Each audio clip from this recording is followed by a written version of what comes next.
Hello everyone. So guys, यदि आपके CBSE board term 1 के एग्जाम में अगर अच्छे मार्क्स नहीं आते हैं तो आपका फाइनल रिजल्ट क्या है, बेकार हो सकता है। बच्चों, यदि आप क्लास 10th का एग्जाम दे रहे हैं या फिर क्लास 12th का एग्जाम दे रहे हैं सीबीएसई बोर्ड में टर्म 1 का, तो बच्चों इस वीडियो को देखना बहुत ज्यादा आपके लिए जरूरी है। बच्चों, आपने एक न्यूज बहुत अच्छे से देखी होगी कि आपका जो सीबीएसई बोर्ड टर्म 1 का एग्जाम है उसमें कोई भी बच्चा फेल नहीं होगा, कोई भी बच्चा पास नहीं होगा, कोई भी कंपार्टमेंट नहीं आएगा। No pass, no fail, no compartment, only score card. तो बच्चों, ये तो आपके लिए अच्छी बात है कि भाई कोई बच्चा फेल नहीं होगा, बट इसके बैक साइड में जो रियलिटी है क्या वो आपको मालूम है? बच्चों, जैसा आपको पता है कि भाई क्लास 10th के एग्जाम की बात कर लें या फिर क्लास 12th के एग्जाम की बात कर लें, आपका ये एग्जाम एमसीक्यू बेस्ड हुआ है, मल्टीपल चॉइस क्वेश्चन आपके आए हुए हैं। अब ये जो आपके क्वेश्चन आए हुए हैं, अब देखिए जिन बच्चों के मार्क्स क्या है अच्छे आ गए उनके लिए तो बहुत अच्छी बात है कि भाई अगर उनके मार्क्स अच्छे आने वाले हैं तो बहुत अच्छी बात है कि भाई आपका रिजल्ट अच्छा बनेगा। लेकिन जिन बच्चों के नंबर किसी कार्ड से उनको लग रहा है कि कोई पेपर खराब हो गया है या नंबर कम हो जाएंगे, तो फिर उनके लिए थोड़ा क्या समस्या की बात है। बच्चों, आप खुद सोच के देखिए, जो फाइनल रिजल्ट की अगर आपसे बात करें जिससे आपका फाइनल परसेंटेज डिसाइड होगा, वो आपका क्या होगा? वो आपका टर्म 1 एंड टर्म 2 मिलाकर होगा। मतलब टर्म 1 में कितने मार्क्स आपके आए हैं, टर्म 2 में कितने मार्क्स आए हैं, इन दोनों मार्क्स को मिला दिया जाएगा और फिर देखा जाएगा कि भाई फाइनल रिजल्ट क्या आपका आया है। तो फाइनल रिजल्ट में तो आपका टर्म 1 एंड टर्म 2 दोनों ऐड होना है। अब अगर आपका टर्म 1 में मार्क्स क्या है, कम रह गया है, तो ऑब्वियस सी बात है कि भाई अगर टर्म 1 में मार्क्स कम है तो भाई फाइनल रिजल्ट में भी तो मार्क्स कहीं ना कहीं कम हो जाएंगे आपके। और अगर फाइनल रिजल्ट में मार्क्स कम होंगे तो ऑब्वियस सी बात है कि रिजल्ट आपका क्या है, एक तरीके से बेकार हो गया।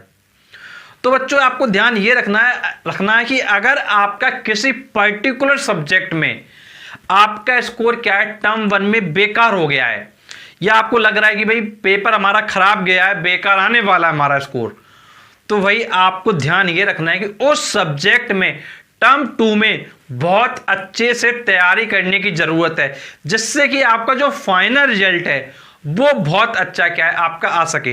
तो बच्चों, फोकस कीजिए अपने फाइनल रिजल्ट पे, फाइनल रिजल्ट क्योंकि आपके लिए बहुत ज्यादा इंपॉर्टेंट है। और आपको पता है कि भाई लाइफ में क्लास 10th का एग्जाम और क्लास 12th का एग्जाम सिर्फ एक बार होता है, जिसमें आपके मार्क्स छप जाते हैं आपकी मार्कशीट में कि भाई आपका ये स्कोर आया है। तो आपको ये कोशिश करना है, अगर इन केस आपका टर्म 1 का किसी सब्जेक्ट का पेपर खराब हो गया है तो फिर आपको टर्म 2 पे बहुत अच्छे से फोकस करने की जरूरत है। और आज आपके पास सफिशिएंट टाइम है टर्म 2 एग्जामिनेशन के लिए और आप अच्छे से टर्म 2 एग्जाम के लिए पढ़ सकते हैं। और बच्चों, मैं आपको बताना चाहूंगा, आपको हमारे चैनल पर जो फिजिक्स की क्लासेस हैं वो बिल्कुल फ्री में अवेलेबल हैं आपके लिए। टर्म 1 के आपके एमसीक्यू भी अवेलेबल हैं। अब आपके जो टर्म 2 एग्जाम होगा उसकी जो फुल प्रिपरेशन है वो आपको फिजिक्स सब्जेक्ट में कराई जाएगी। तो आप क्या करें, हमारे चैनल को जरूर सब्सक्राइब कर लें, क्योंकि हम आपको बिल्कुल रियलिटी बताते हैं और उसके साथ में बेटर टू बेटर कंटेंट आपको प्रोवाइड करते हैं, जिससे कि आपका जो रिजल्ट है वो बहुत अच्छा आ सके, क्योंकि आपकी ही सफलता में हमारी सफलता है। तो बच्चों, आपको ध्यान ये रखना है कि टर्म 1 अगर किसी कारण से किसी सब्जेक्ट का गड़बड़ हो गया है, घबराना बिल्कुल भी नहीं है। अब मौका है आपके पास टर्म 2 का, तो टर्म 2 में इतना अच्छे से मेहनत कीजिए, इतना दिलो जान से मेहनत कीजिए कि भाई आपका रिजल्ट ऑटोमेटिक अच्छा हो जाए। अगर आप अच्छे तरीके से तैयारी करेंगे तो भाई कोई भी दिक्कत नहीं होगी, क्योंकि आपको पता है कि भाई अगर इन केस अगर 1-2 सब्जेक्ट में नंबर कम हो जाए तो कोई बहुत ज्यादा इंपैक्ट नहीं आता है, अरे हम टर्म 2 में कवर कर लेंगे। बस टर्म 2 में आपको ध्यान ये रखना है कि टर्म 2 आपका भी ये डिसाइड नहीं है कि टर्म 2 आपका रिटन होगा या फिर आपका एमसीक्यू बेस्ड होगा। तो आपको जो प्रिपरेशन करनी पड़ेगी वो रिटन और एमसीक्यू दोनों को लेके करनी पड़ेगी।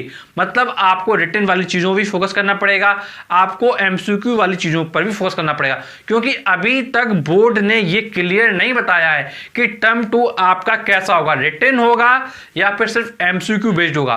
क्योंकि अगर रिटन पेपर होता है तो रिटन पेपर में आपको लिखना पड़ता है, जैसे मान लीजिए अगर हम फिजिक्स की बात करें तो भाई फिजिक्स में अगर आपके आर्टिकल हैं तो वो आपको पढ़ने पड़ेंगे, जो डेरिवेशन वो आपको करने पड़ेंगे।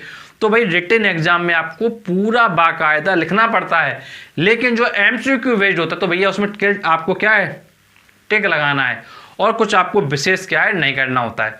तो इसलिए आपका जो टर्म 2 है उसमें अगर आप तैयारी करने के लिए लगे तो आपको ध्यान रखना है कि अब आपको तैयारी written exam plus MCQ based दोनों के अकॉर्डिंग करना है, बिकॉज अभी तक बोर्ड ने कुछ भी क्लियर नहीं कहा है। तो इसलिए आप बोर्ड का इंतजार मत करिए कि बोर्ड क्या कहेगा, आप अपनी तैयारी पर फोकस करिए जिससे कि आपका जो फाइनल रिजल्ट है वो बहुत अच्छा आ सके। यदि कोई आपका प्रॉब्लम है, कुछ आप पूछना चाहते हैं तो आपके पास नीचे कमेंट करके पूछ सकते हैं। और ऐसे वीडियोस पाने के लिए आप चैनल को जरूर सब्सक्राइब करें, नोटिफिकेशन दबाएं, क्योंकि हम आपके लिए ऐसे वीडियो लाते रहते हैं। चलिए मिलते हैं आपसे नेक्स्ट वीडियो में, तब तक शुक्रिया।